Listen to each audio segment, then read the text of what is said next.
Numbers spike. Obviously, there's a spike in the number of cases, but I want to be clear, it doesn't necessarily mean that it's a spike in the number of people that are sick. Community spread increases and the patients get younger. COVID-19 isn't going to just disappear anytime soon, so we can't let our guard down. And all of a sudden, the social distancing took a backseat to social justice. Social justice on the agenda, how to police the police. Been put out there that this item is taking money from the police department, and it is not. And for immigrant dreamers, a reprieve. But what's next? We have a small victory in such a chaotic time. It's all this week in South Florida. Good morning, welcome, glad you could join us. I'm Michael Putney. I'm Glenna Milberg. As we come on the air today, the number of COVID-19 cases is growing in South Florida and across the state, and the context behind the numbers is changing. And that is just one of the issues we want to talk about with Congresswoman Donna Shalala, Democrat from Coral Gables. You see her there. She joins us by Skype. Congresswoman, good morning. Great to see you. Good morning. Good morning. We'll get to COVID in just a minute, but first I want to ask you about the president's rally last night in Tulsa. I certainly didn't see him wearing a face mask. Almost nobody in that auditorium was. There were a lot of empty seats too, and the president made no mention of George Floyd or police brutality, the Tulsa race riots or Juneteenth. So was this a successful rally? What did you think? Absolutely not. It was an irresponsible rally to gather people together and to have a large group of people close together that weren't wearing face masks, that weren't social distancing, that weren't responding to what the public health people have told us. And to have the speaker, the president of the United States, who is supposed to be following the science, was totally irresponsible. And some people are going to get very sick, and some may die because the president is sending the wrong message and leading with the wrong example. Congresswoman, for context, I want to remind people that you are the former Health and Human Services Secretary under President Clinton, and so you speak from a platform of knowledge of public health. Staying with the rally for a moment, earlier this week, the president said in various television and newspaper interviews, he said a couple of quotes that are worthy of repeating today. One, he said, COVID is dying out. He used those words. He said the U.S. is doing very well in vaccines. And he said testing is overrated. There is context to those, but those messages, to your point, are being heard by his supporters and non-supporters alike. I wonder if you would weigh in on those. Well, I'm devastated. I've been saying from the beginning that unless we followed the public health leaders' information, people would die, people would get sick. And the president is stepping all over those messages. Testing is not overrated. Social distancing is not overrated. And this president is responsible for people getting very sick. There's a study out of Harvard this week that basically says if we had done what other countries that had the same information we had early enough, if we had moved early enough, thousands, the majority of people would not have died in this country. That is horrifying. But now it's getting even worse as the president says that testing is overrated, as he doesn't provide leadership himself by wearing a mask and by sending consistent messages. I have not changed my tune from the beginning. I actually wrote an op-ed in the New York Times at the end of February that said the messages have to be clear and consistent when you're dealing with an infection. And in Florida, we're doing the same kinds of things as we get mixed messages from the governor. All right, well, let's talk about that. First, for the record, we just learned literally 2 minutes ago that over the last 24 hours, the 3,494 new cases of COVID-19 have been reported. And as you know, in the previous 2 days, there were over 4,000 cases. I heard Governor DeSantis on Friday out at FIU, and he essentially said, as I heard him, he said, well, yeah, this is serious, but it's not alarming because so many of these new positive cases are younger people and they don't need to be hospitalized. What's your reaction to that? younger people that can infect older people. And we don't know enough about this disease. If a young person gets really sick, but they don't have to go to the hospital, we don't know what the long-term effects are on them. Why do we want anyone to test positive by coronavirus when we don't know enough about the disease? Why would we want a child or a young person to get infected when we can prevent them from getting infected and we can prevent them from infecting others?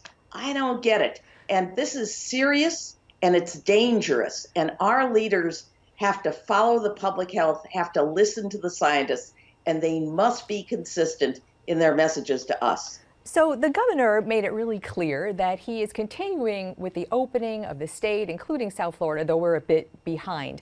And there are very specific protocols and guidances in place for businesses and for public places and indoor and outdoor, both the state and local. And yet, with all of those guidance and rules in place, you see people who are not following those rules. So isn't there a component of personal responsibility to, I want to get your opinion on, number one, is the protocol and guidance for opening the state valid and legitimate if everybody would follow those rules? Well, on the outset, it's the outline of a strategy, but without proper testing and contact tracing for each of those businesses and industries, it means very little because there's no accountability and there's no tracking of what's going on. And I believe in personal accountability. In fact, the people that didn't show up for the president's rally were showing personal accountability. They heard the messages and they were fearful of showing up in a big crowd without masks. Congresswoman, as you know, on Tuesday of this week, President Trump issued an executive order on police reform. Seems to have a couple of good provisions. He would have a use of force registry for complaints about police officers. It would also give departments better or more federal grants if they allowed social workers, say, to go to scenes, nonviolent crime scenes, help with homelessness, mental health disorders. But does the president's executive order go far enough? And what will you and the House do about police reform?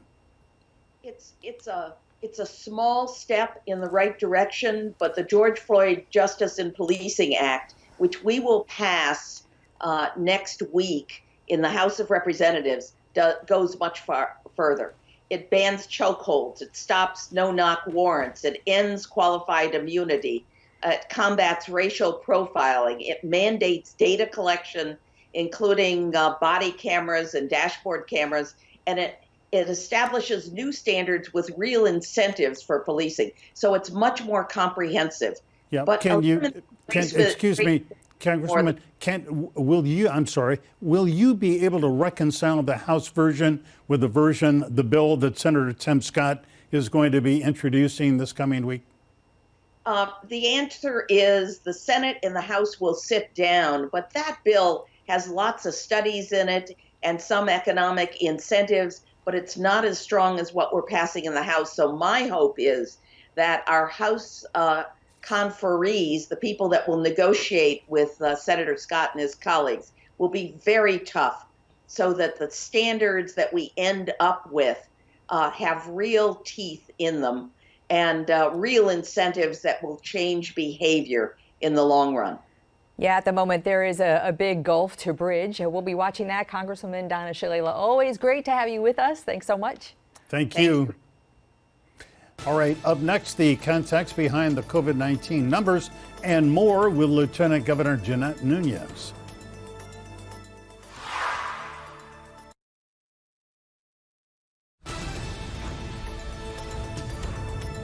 Welcome back. With the COVID-19 numbers climbing, Governor Ron DeSantis has been holding almost daily briefings. At FIU on Friday, the governor revealed the average age of those testing positive is getting younger, now 30s and 40s. Jeanette Nunez, his lieutenant governor from Kendall, was with the governor on Friday as he talked about those spiking COVID-19 numbers. And that's where I began when I sat down with the lieutenant governor. So I think you're correct. Obviously, there's a spike in the number of cases, but I want to be clear, it doesn't necessarily mean that it's a spike in the number of people that are sick. A lot of these cases that we're detecting are asymptomatic, and I'll give you a perfect example. What we've seen in particular communities, for example, Alachua County, we went and we tested 100 farm workers. Of those, 90 were positive, so 90% positivity rate in that cohort, but very few, if any, were sick. And as we've seen the median age decline, I think that bodes well for the ability to weather the storm, if you will, to be able to handle the virus. Right. And we have just learned at a news conference that preceded this conversation that in Broward County, the median age now is 33 for people who are being infected, and it's 41 in Miami-Dade. I mean, this is way down from what it was in mid-March. Absolutely. At the height of the pandemic, at the beginning of March and leading into April, when we saw that peak, what we saw was the vast majority of people, the median age for people getting COVID-19 was in the 60s. That has continuously dwindled, and right now statewide it's 37. And again, that speaks to the individuals that are getting positive results. Sometimes they don't even know they have it, they're asymptomatic, and they're not as sick as those that are elderly. Right. Some of these statistics that we are just learning late this week seem to indicate that there are a lot of particularly younger people who have been going out, not so much maybe in Miami-Dade, Broward, and Palm Beach counties where we're still in basically early phase 2. But even here, people are going out, they're not wearing masks, they're not staying 6 feet away from other people. How do you get them to do this?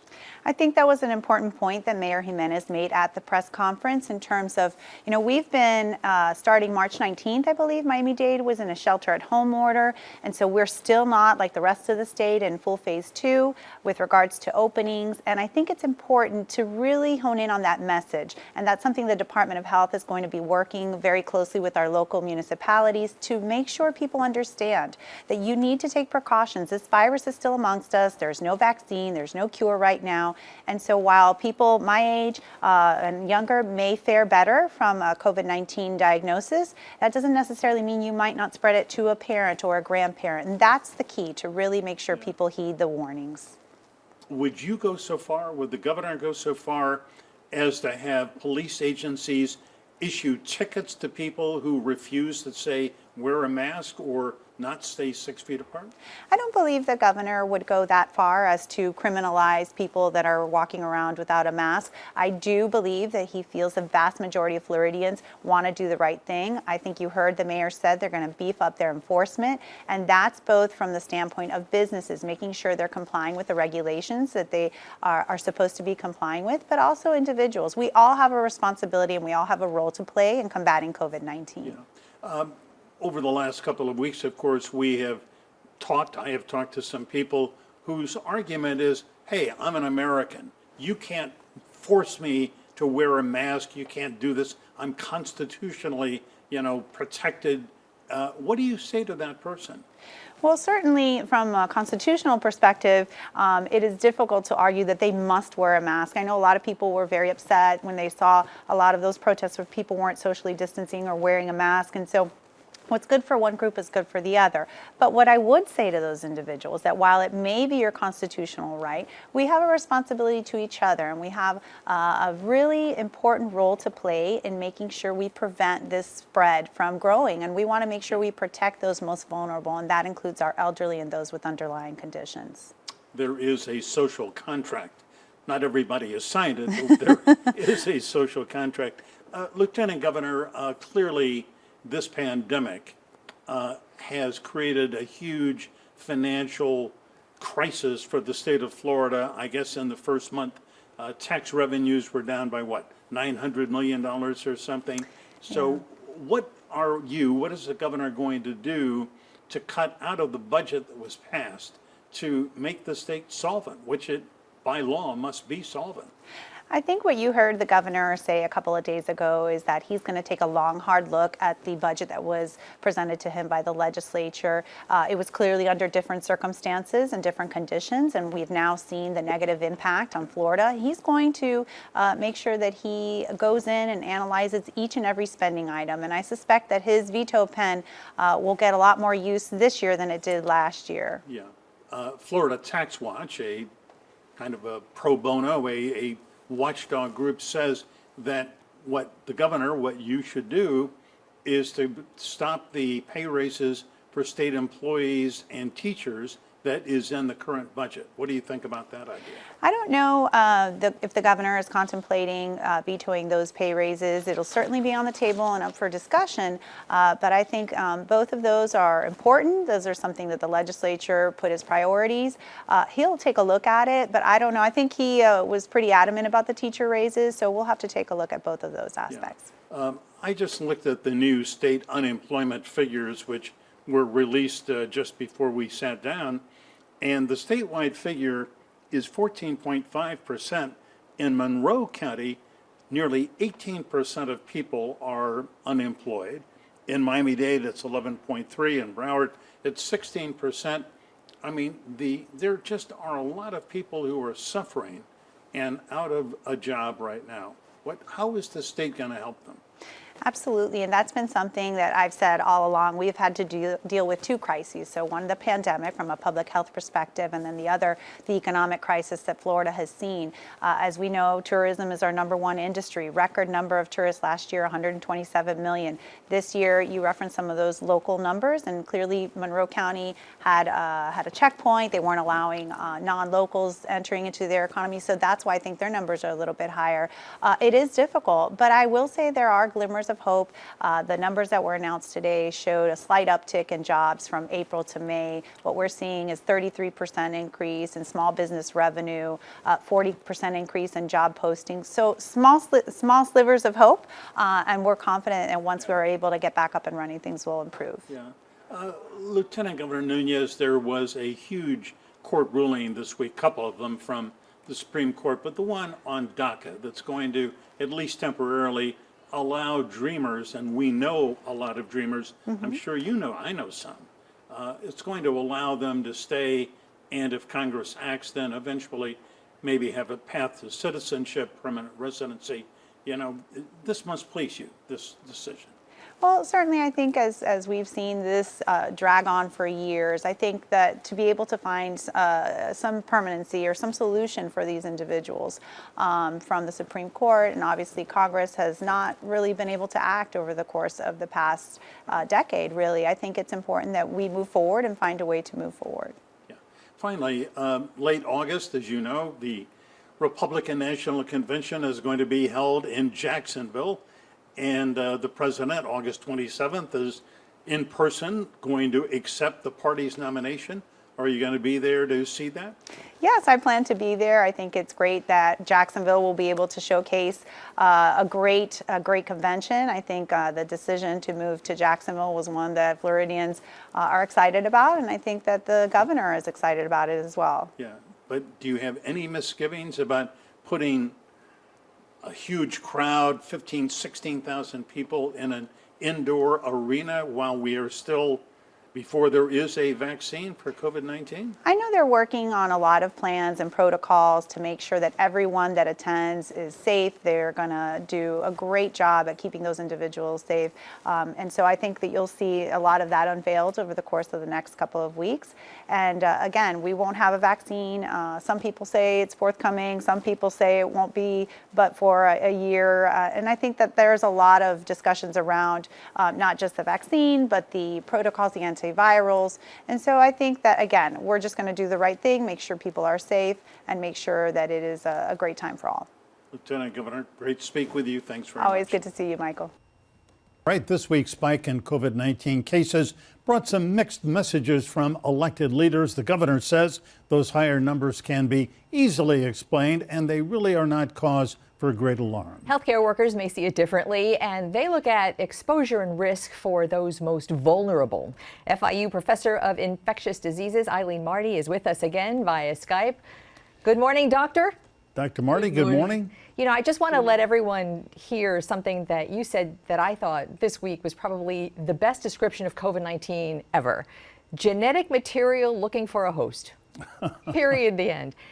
You know, Dr. Marty, we're hearing such numbers and mixed messages and very little context. And just a little while ago, I'm not sure if you heard Michael's interview with Lieutenant Governor Jeanette Nunez. She said there is a spike in the number of cases, but not the number, it's not in the number of people who are sick. So how is there a spike in number of cases, but not in the number of people who are sick? Can you make sense of that for us? Yeah, what she's talking about is that since we're seeing a higher percentage of individuals who are younger, and younger individuals do not tend to get as ill, then although we are seeing an increased number of people coming to hospital, and we have been filling up more hospital beds and some ICU beds, the bulk of the positives are in people who do not require hospitalizations. But that's still a misleading way of presenting it. The implication being that it's not important. It is important. Let's not forget that those people with milder symptoms still have tremendously high viral loads, and they can infect those among us who have underlying conditions or are elderly, who are more likely to end up in the hospital. So it's just a matter of time before you start seeing those increase in hospitalizations from those younger individuals that are positive. So we can't take this lightly. Right. Dr. Marty, the governor said on Friday the median age now for people being infected in Florida is 37. In March, April, it was 65 plus. So what does that tell you? What's going on here? Well, part of it is that we weren't testing properly in the United States for many months. When we finally were permitted to test the community-acquired cases, which was not until the end of February, beginning of March, we were only allowed to test people who were severely ill. And so obviously, because of the dynamics and the natural history of this disease, we were seeing more cases because we were detecting only those severe cases. So they would be older individuals. Now we very recently have opened it up to testing the way we should have tested from the get-go, which is to test anyone with symptoms and anyone who is a close contact. That means a household member of someone who is positive. And that form of testing, the sooner that you can get around to doing it and doing it right, is the way that you contact trace and test the virus out of a community. So it's partly an artifact, but it's also the reality that individuals with higher risk are paying attention to the news and taking better care of themselves and not being as cavalier as younger individuals who are then putting themselves at risk and therefore getting exposed and therefore turning positive. So Dr. Marty, now that, especially in South Florida, testing is plentiful. Anybody can go in, get a test, get it for free, get it the next week and the next week and the next week. How does the state know when they count the number of cases versus the positive number of cases, whether the testing is done on individual people? In other words, are 100 people separate people being tested, or is the 100 people 40 people getting tested for the first time and 60 who have been tested 2 or 3 times and their numbers are in? How do we know those numbers are accurate if the testing is so plentiful and available?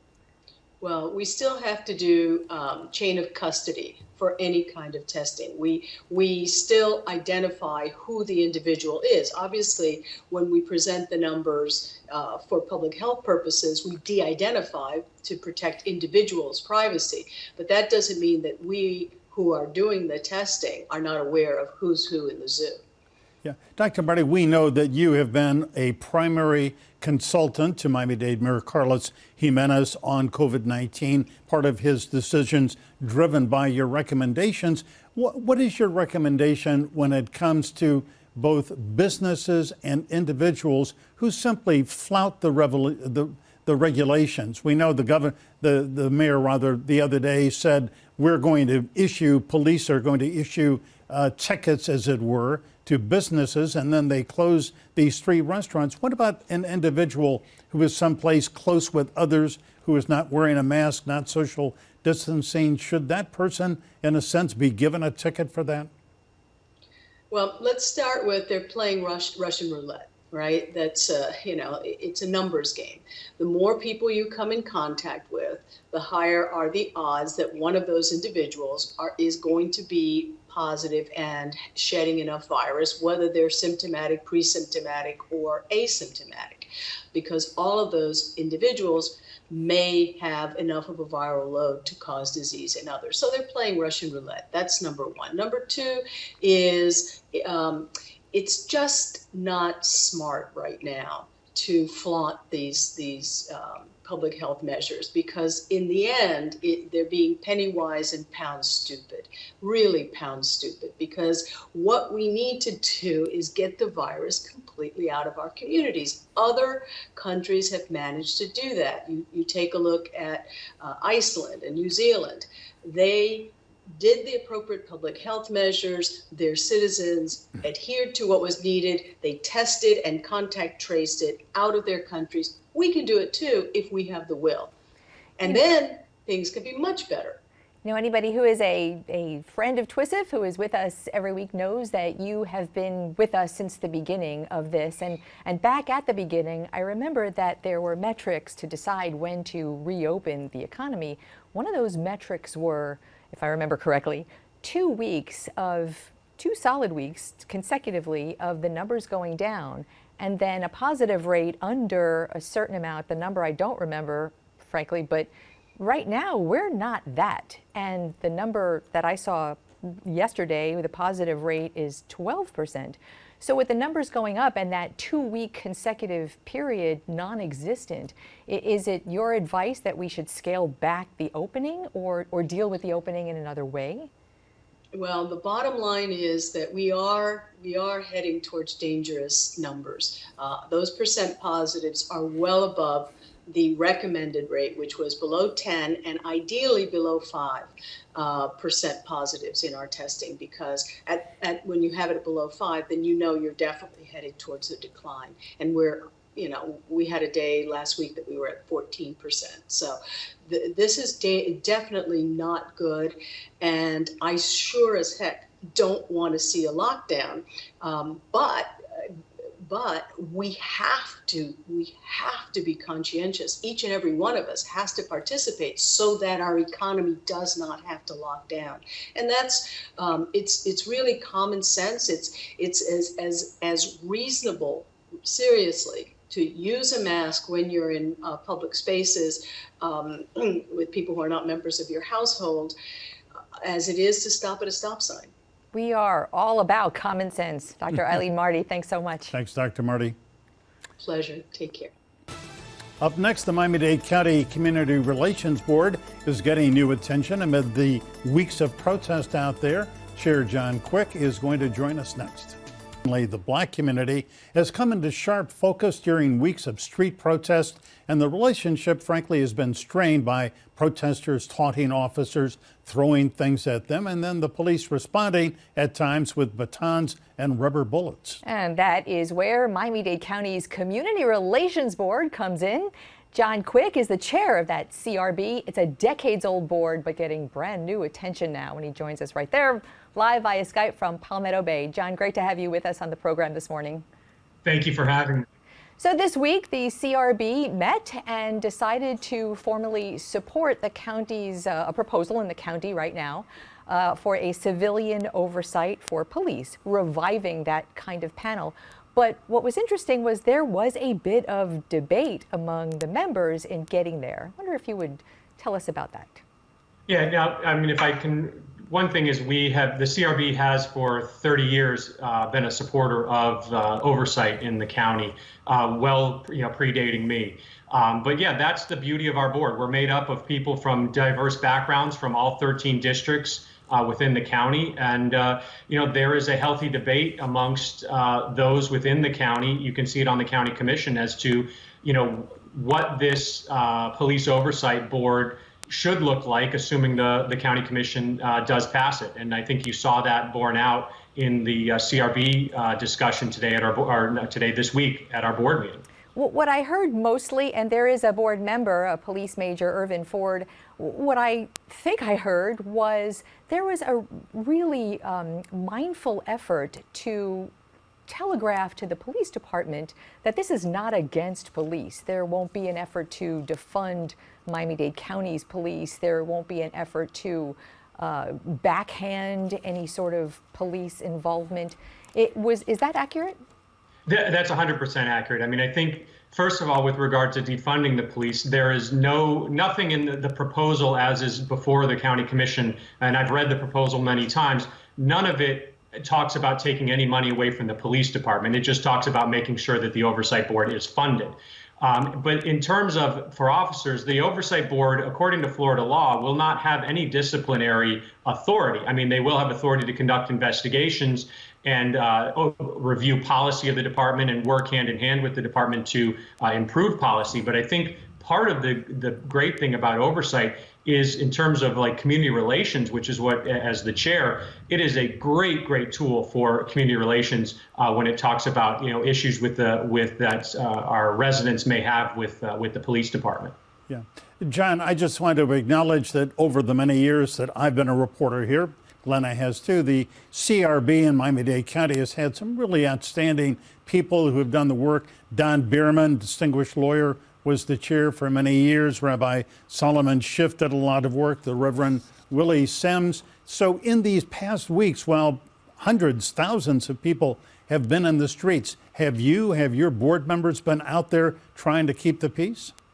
Yeah, we've been out there. I mean, I've run into many of our board members not knowing that, I knew that we were all out there. We've been to about 20 of the different protests around the county, ranging from Homestead, obviously in downtown, up to North Miami Beach. We were in the Gables, all over the county. But a lot of this is not just, the CRB, we're I guess getting attention again now, but this is years in the making in terms of, the relationships we've built with interfaith leaders, the Circle of Brotherhood, Miami-Dade Police Department itself, FDLE, so that we can come in and really assist the community in the communications to make sure we don't have anything that erupts and make sure we have a fruitful communication and dialogue to move us forward. Well, let's talk about some of that dialogue involving some of the statues that are around Miami-Dade and Broward. You're a Miami-Dade board, but this is a South Florida issue, a nationwide issue, as around the country, Confederate statues are getting a new look coming down around the country. And then in Miami this week, there were two statues in particular that were vandalized, one of Christopher Columbus, one of Ponce de Leon, in downtown Miami. Aside from the Black Lives Matter movement and the renewed focus on racial relations, those two statues in particular have sort of another whole issue on discoverers of America or colonizers of America who also in their past had violent overtakings of people. And I wonder if the CRB can sort of weigh in on what to do about that. Yeah, I think those are important discussions to have because, those explorers, they had a lot of effects and a lot of impacts on the United States of America and on Miami-Dade in particular.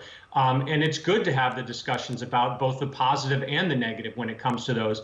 And when you're talking about statues, those are really things that venerate people. And, I go to a different city and I see a statue of someone, I think, okay, this is someone important. I may not know who that person is, but it is an important discussion to have. And maybe it's time to have these discussions. Are these the people that we want to venerate? And maybe it is, maybe it isn't. But I will say there's a lot of modern history where we could be putting up statues as well. So, there are people within our community, both living and recently deceased, that maybe we want to honor as well. And this might be a good discussion to have it with regard to that going forward too.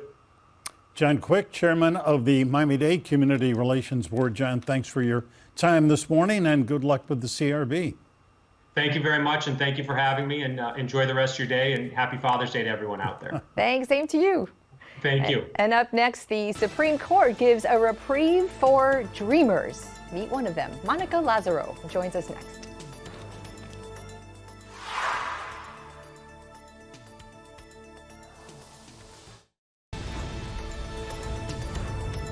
This week, the U.S. Supreme Court issued two major rulings. The first protects LGBTQ citizens against workplace discrimination. The second protects dreamers who were facing deportation by the Trump administration.